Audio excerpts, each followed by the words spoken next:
எழுவார் உலகத்தார்க்கு ஆணி அகுதாற்றாது எழுவாரை எல்லாம் பொறுத்து. உலகின் உணவு பாதுகாப்பும் பொருளாதார நிலைத்தன்மையும் உழவர்களின் உழைப்பிலேயே தங்கியுள்ளது என்பதை திருவள்ளுவர் 2000 ஆண்டுகளுக்கு முன்பே உணர்த்தினார். இன்று அந்த உயரிய சிந்தனையை நடைமுறைப்படுத்தும் வகையில் தேசிய மக்கள் சக்தி அரசாங்கம் ஜனாதிபதி அனுரகுமார திசாநாயக்கவின் தலைமையில் விவசாயிகளையும் மீனவர்களையும் உற்பத்தி பொருளாதாரத்தின் மையமாக கொண்டு புதிய அபிவிருத்தி பயணத்தை முன்னெடுத்து வருகிறது. அண்மையில் அனுராதபுரத்தில் நடைபெற்ற வடமத்திய மாகாண குடிநீர் திட்டத்தின் 2ஆம் கட்ட திறப்பு விழாவில் ஜனாதிபதி ஆற்றிய உரை இந்த அணுகுமுறையை தெளிவுபடுத்தியது. டிட்வா சூறாவளி மற்றும் வெள்ளத்தால் பாதிக்கப்பட்ட விவசாயிகளுக்கு நஷ்ட ஈடுகளை தாமதமின்றி வழங்குமாறும் எதிர்வரும் பெரும்போக பருவ செய்கைக்கு தேவையான தற்காலிக நீர்ப்பாசன பணிகளை உடனடியாக நிறைவேற்றுமாறும் அவர் அதிகாரிகளுக்கு உத்தரவிட்டார்.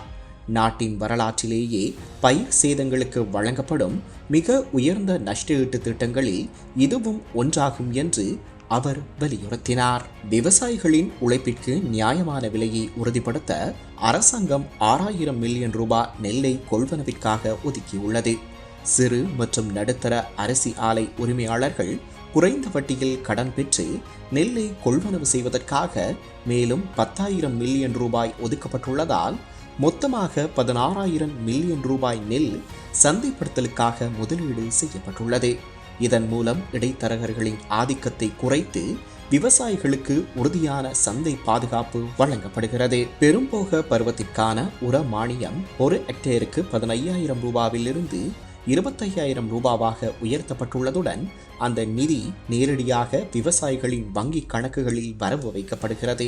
மேலும் 2 ஹெக்டேர் அல்லது அதற்கு குறைவான நிலத்தில் பயிரிடும் சிறு விவசாயிகளின் நிலுவைக் கடன்களை ரத்து செய்ய அமைச்சரவை அங்கீகாரம் வழங்கியுள்ளது.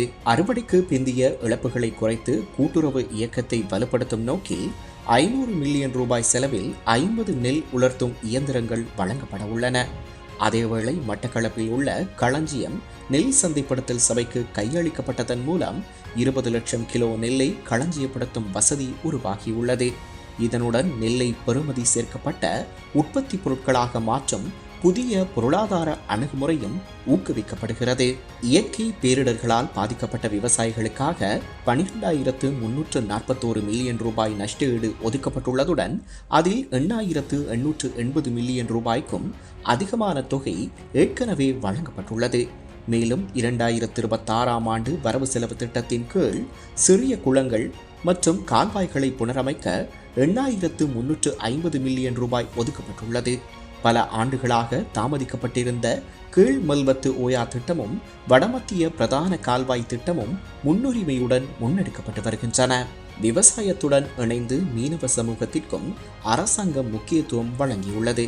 எரிபொருள் செலவினால் பாதிக்கப்பட்ட மீனவர்களுக்கு விசேட எரிபொருள் மானியம் அறிமுகப்படுத்தப்பட்டதுடன் பல்தின மீன்பிடி கலன்களுக்கு 1,50,000 ரூபாய் ஒருமுறை கொடுப்பனவு வழங்கப்பட்டுள்ளது.